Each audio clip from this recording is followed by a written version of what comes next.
Yes, yan. Magandang tanghali po sa atin mga kabatang.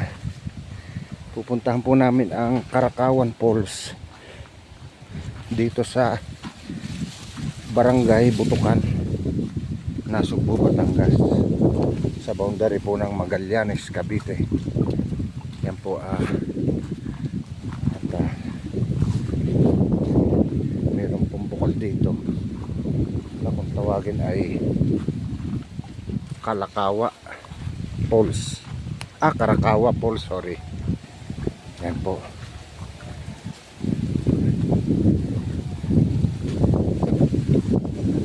Ang daming panay sagingan, ang daming puso. Sana wala may puso. Sobrang lakas po ng hangin dito mga kabatang. Bago po kami nakarating dito ay nakaapat na ligaw. Ibig sabihin naligaw po kami. Yan po. Yan na po tayo mga nanggagaling sa bundok. Ang tubig na yan, ang tawagin ay Kalakawa. Yan.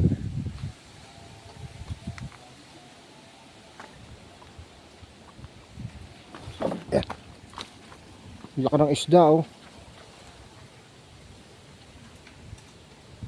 Biglang lumusot doon. Biglang lumusot yung isda.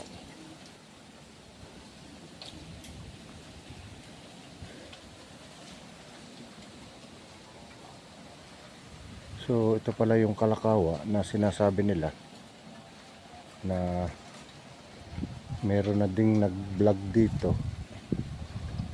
At kaya pinunta natin mga kabatang. Titingnan natin yung pababa yung sa kabila. Saan ba makatawid? Dito, lulusong tayo. Lusong tayo. Yan. Lusungin natin to. Yan.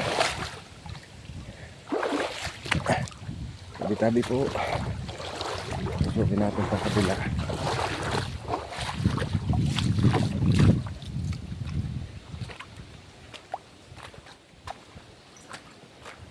Tabi po.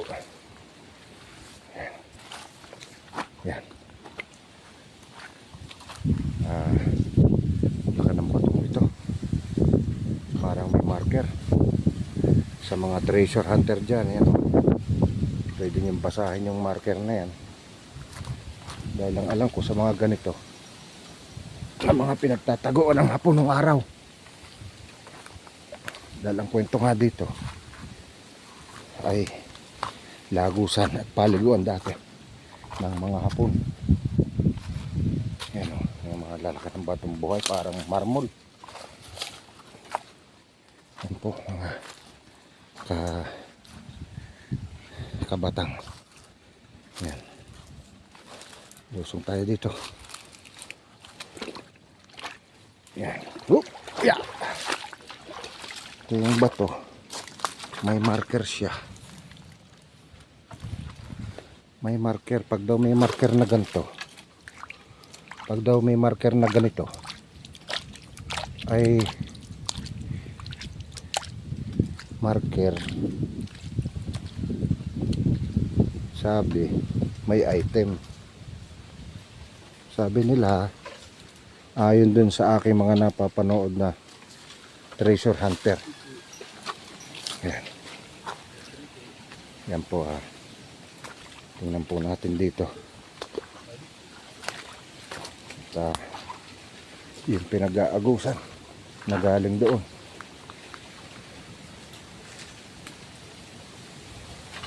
Yan. Napakaliblib po dito mga kabatang. Ito po ay nasa papag-ilaliman ng mga kawayan. Yan. Tabi-tabi po. Time check po tayo ngayon. Alas 12 eksakto. So hindi pa po kami nagnananghalian nito dahil nga po kami ay naligaw ng 4 na beses. Tabi-tabi po, naligaw po kami ng 4 na beses. Yan, dito tayo. Ito na po yung Karakawa Falls na sinasabi nila. Yan, doon po sa isang portion doon, galing po tayo doon sa kabila. Medyo malalim po ito, mga kabatang. Yan, doon po tayo galing doon sa kabilang yon, sa kaya tawag na Karakawa. Kawa-kawa, bumaba dito sa babang ito ang tubig. Yan po mga kabatang, padalawang kawa ata ito. Ano pare? Yan o, tingnan nyo naman ang bato, may mga marking na naman dito. Yan parang dahil ito ay ano na lang po, may mga ano to, dahil ito ay hindi naman original na bato. Ito ay ginawa ng samentado ito ng Hapon eh. Yang ganyan po hindi original na bato. Ito ang original na bato. Ito, tingnan nyo. Samentado ng Hapon yan. Ito. Kaya pag may mga marking pong ganyan, ang alam ko ay ang mga nakakabasa po niyan ay mga nagtitreasure lang. Treasure hunter. Lalo na yung may mga mukha, may mga, ayan po, kita nyo mga kabatang, ay lagi po natin napapanood yung kay Cecil Kuha.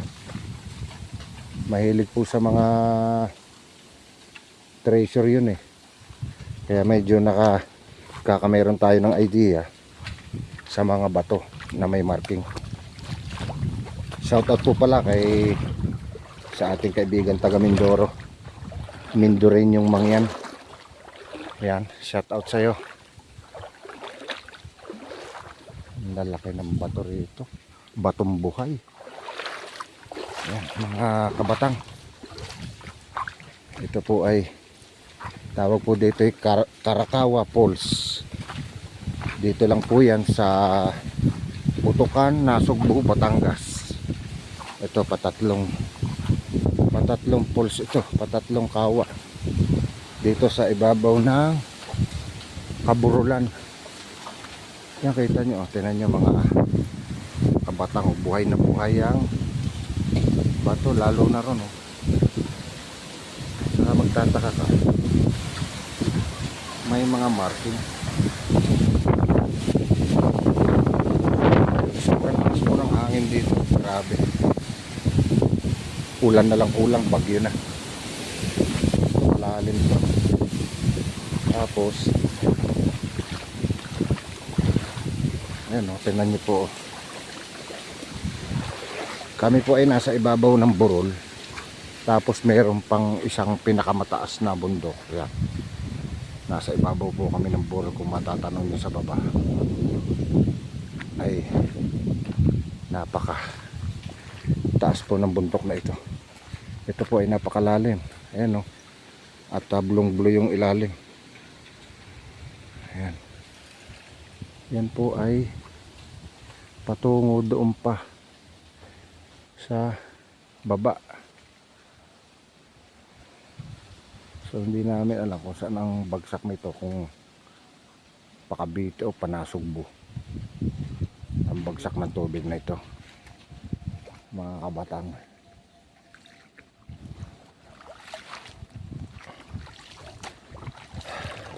Inabot na kami ng tanghali dito dahil naligaw nga po kami, ay hindi pa kami kumakain at wala naman kaming baon. Amin munang sinadya talaga ito para sa inyo mga viewers.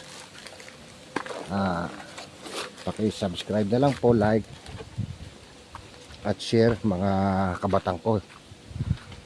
Yan po ang tinatawag na Karakawa Falls. Malinis po ang tubig dito dahil nanggagaling po talaga sa mga ugat ng puno at kabundukan. Kaya meron po tayo dito, shout out sa Nasugbu, meron pa tayong malilinis na ilog. Yan, tingnan nyo, lalaki ng bato. Grabe. Ang alam ko dito talaga ay may treasure dito, o baka nakuha na. Ganda ng bato, ganda nito, kinis. Ayan guys, ang kinis ng ano,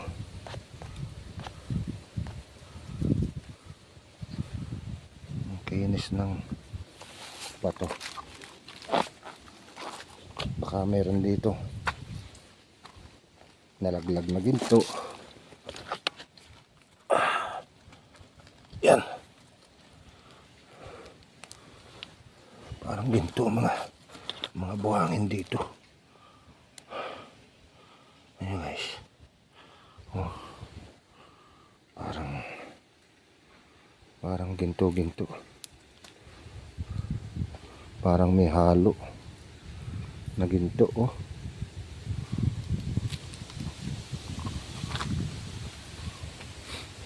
dito nang galing ang mga bato. Mayroon na naman tayong marking na nakita. Yan.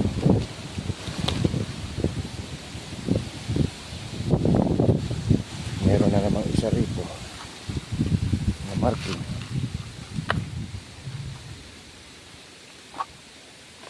Ay, grabe. Siguro ito pagka bagyohan na ulan, rumaragasa ang tubig dahil bunot yung ugat, oh. At saka malalaki ang bato. So yan, meron na namang marking dito. Yan, oh, sa marunong bumasa, may marking na naman ng bato. Sa mga shoutout sa mga nagte-treasure dyan.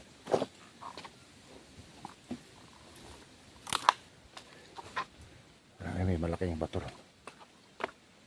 Ang lalaki ng bato dito. Grabe.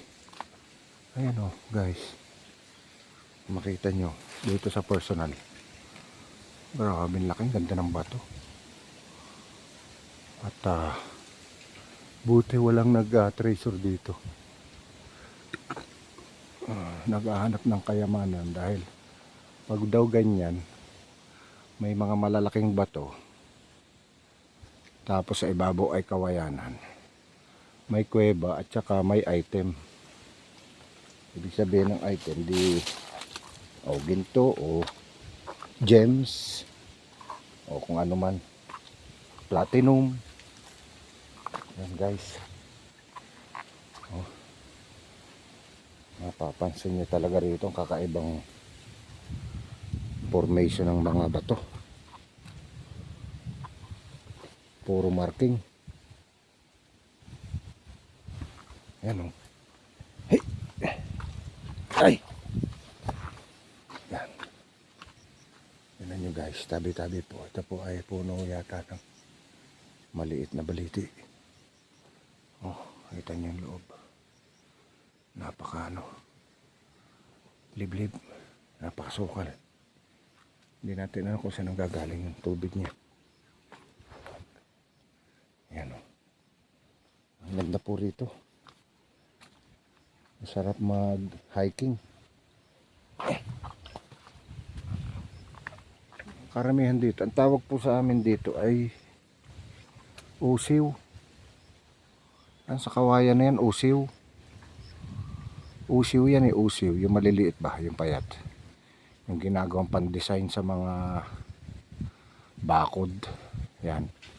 Yan po ang usiw na parang kawayan. May marking na naman dito mga guys.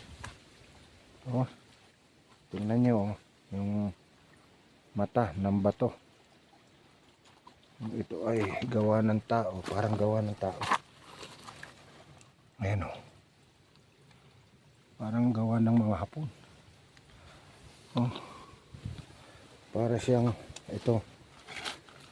Yan ang bibig. Para siyang nakamurot. Ano, sa side dito, ayun ang mata. Tsaka ito ang mata. Ang bibig niya yun, nandun, nakalubog. May mga palatandaan po yan daw pagka mga ganyan eh. Tapos ito yung ilalim ng mga puno. Ganda. Grabe. Ang lupit. Ano, nasa ilalim ng naiilaliman ng mga puno. Yan, ganyan siya kasukal. Yan. Dito tayo dito mga kabatang. Yan.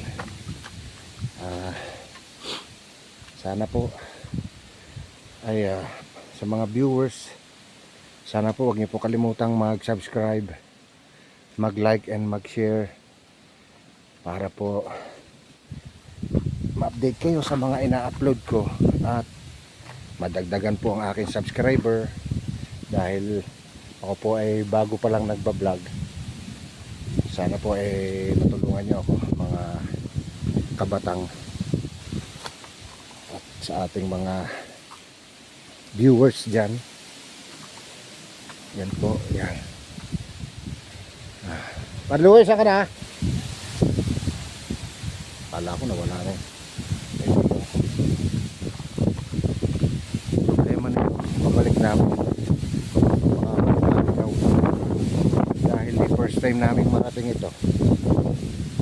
Naligaw kami ng 3 beses sa bundok, 1 beses naman doon sa karsada. So bali 4 na beses kaming naligaw.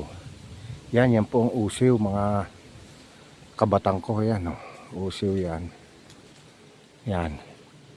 Napakaliblib po dito. Oh, pasokin po natin ito. Yan. Tabi-tabi po, papasok po sa inyong tahanan at kaharian mga mahal kong diwata. Yan oh, grabe oh.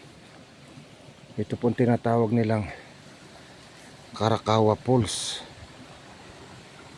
Yan, dito. So ngayon makikita nyo na po at mapapanood dito. Dito lang po sa aking channel, Batang Adventure. Yan. Yan po ang itsura ng ating kalikasan dito sa Nasugbu, Batangas. Yan. So, ano na tayo? Labas muna tayo dito mga kabatang. At sobrang sukal. Ayan o. Sumba dumaan yung. Yan. Sabi po baka may sawa rito. O ahas. Yan. Katakot talaga. Yan.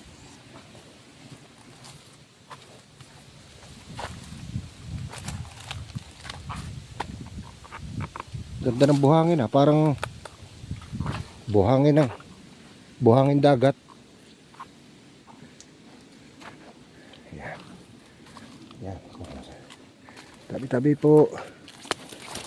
Yan. Pasok pa tayo dito. Yan. Wow, ganda. Dito na po kami sa dulo.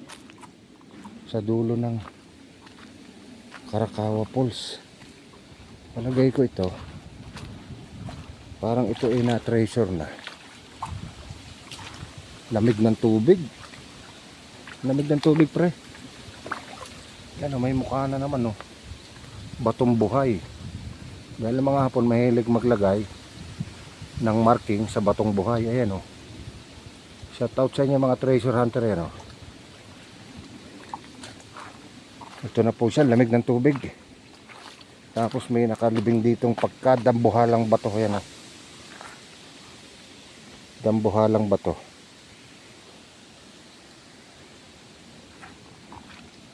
Lalaki ng bato doon sa taas. Yung mga batong buhay na mga dambuhala itim na dambuhalang batong buhay. Meron na May mga ano yan eh, marking yan eh, mga ganyan eh. Oh.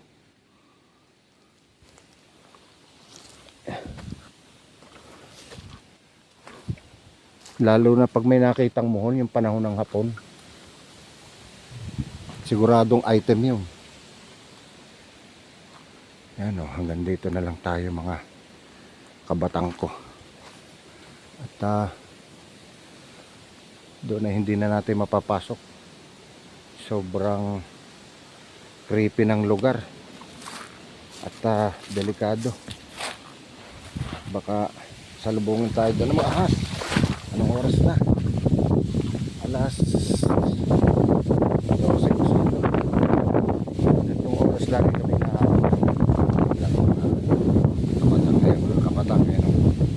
Kulay itim, buhay na buhay yung bato. Ano, grabe, ang ganda ng ano. Ganda ng kalikasan talaga.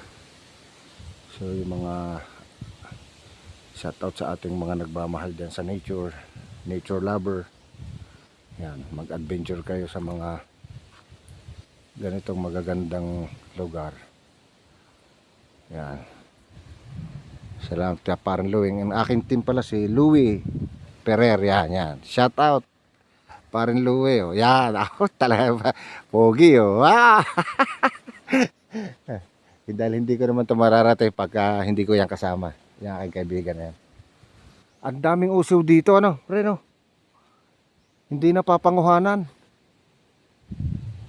Malaking pera yan pagka tinalas nila, ano. Dito lang pala meron yan, marami. Sa boundary ng Magallanes. Siguro itong boundary ng Magallanes, ito nasugbo na. Ano.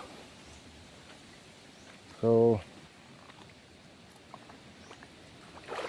yan, sulitin natin yan. O, tingnan nyo na ang ating mga likas na yaman dito sa Nasugbu. Nasugbu, Batangas. Yan. Oh, dami oh.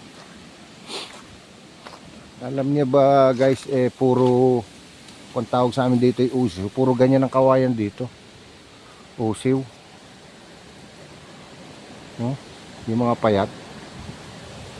Parang yantok. Grabe. Oh, dumatagundong yung hangin, no? Naririnig nyo ba? Oh, lakas, wow. So, hanggang dito na lang po tayo, mga kabatang ko. At sana po i-like and share nyo po ako. Siyempre po, paki-subscribe na din po.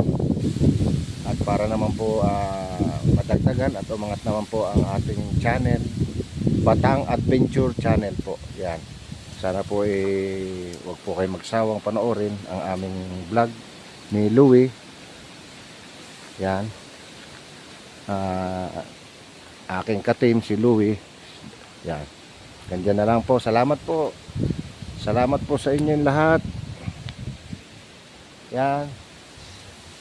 Bye bye.